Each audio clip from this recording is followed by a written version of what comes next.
Hola, Dios te bendiga. Bienvenido a la lectura de Primera de Tesalonicenses. Y hoy vamos a leer capítulo 1, versículo 1 al 10. Y así dice la palabra de Dios. Pablo, Silvano y Timoteo, a la iglesia de los tesalonicenses, en Dios Padre y en el Señor Jesucristo, gracia y paz sean a vosotros, de Dios nuestro Padre y del Señor Jesucristo.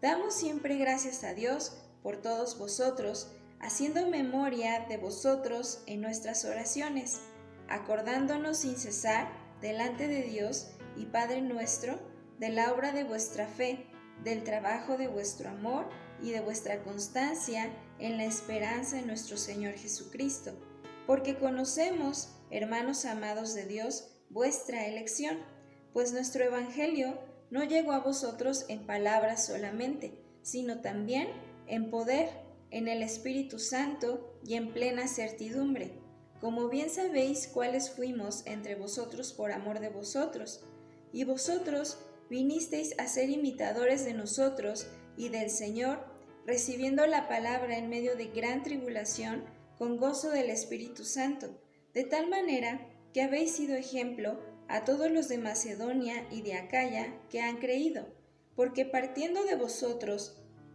ha sido divulgada la palabra del Señor, no solo en Macedonia y Acaya, sino que también en todo lugar vuestra fe en Dios se ha extendido, de modo que nosotros no tenemos necesidad de hablar nada, porque ellos mismos cuentan de nosotros la manera en que nos recibisteis y cómo os convertisteis de los ídolos a Dios para servir al Dios vivo y verdadero, y esperar de los cielos a su Hijo, al cual resucitó de los muertos, a Jesús, quien nos libra de la ira venidera.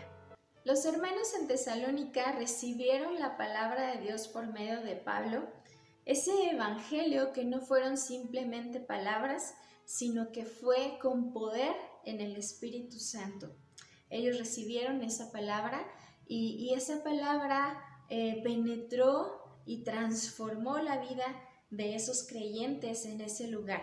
Esa palabra hoy en día sigue penetrando en los corazones y sigue transformando vidas con poder del Espíritu Santo. Esos corazones que están dispuestos a escuchar la palabra de Dios.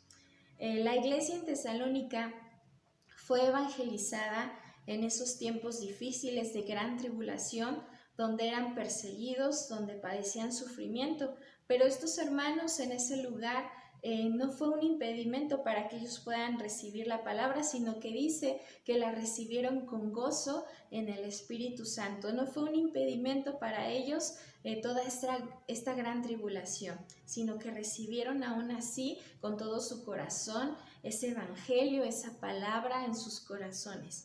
La iglesia en Tesalónica era un ejemplo para todas las demás iglesias en Macedonia, en Acaya. Tenían una vida y un testimonio ejemplar. Era una congregación que en toda esa región era conocida como ejemplo de fe, de trabajo, de amor, de constancia, de esperanza en el Señor Jesucristo. Ni siquiera era necesario que Pablo hablara más, pues ellos con su ejemplo predicaban a los demás. Las personas en todo lugar contaban de qué manera se comportaban estos cristianos en Tesalónica y cómo habían dejado los ídolos para volverse a ese Dios vivo y verdadero y servirle con todo el corazón. Uno no puede volverse a Cristo sin dejar el pecado a un lado, sin haberse apartado del pecado o cualquier cosa que pueda ofender a Dios. Y ese apartarse nos habla de un verdadero arrepentimiento. Hermanos, nosotros tenemos que volvernos a Cristo y tener un verdadero arrepentimiento, y de esa manera entonces nosotros podemos ser un ejemplo, podemos ser testimonio a los demás que verdaderamente estamos sirviendo a ese Dios vivo y a ese Dios verdadero.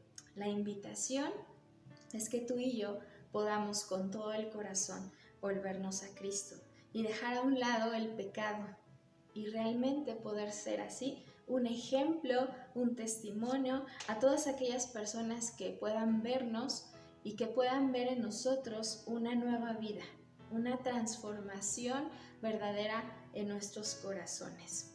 Si tú no te has vuelto a Cristo, hoy es el día. Vuelve tu corazón a Cristo, al Señor, y Él transformará tu corazón y tu vida y podrás dejar a un lado esa vida de pecado, esa vida alejada de Dios. Seamos un ejemplo vivo y verdadero. Dios te bendiga.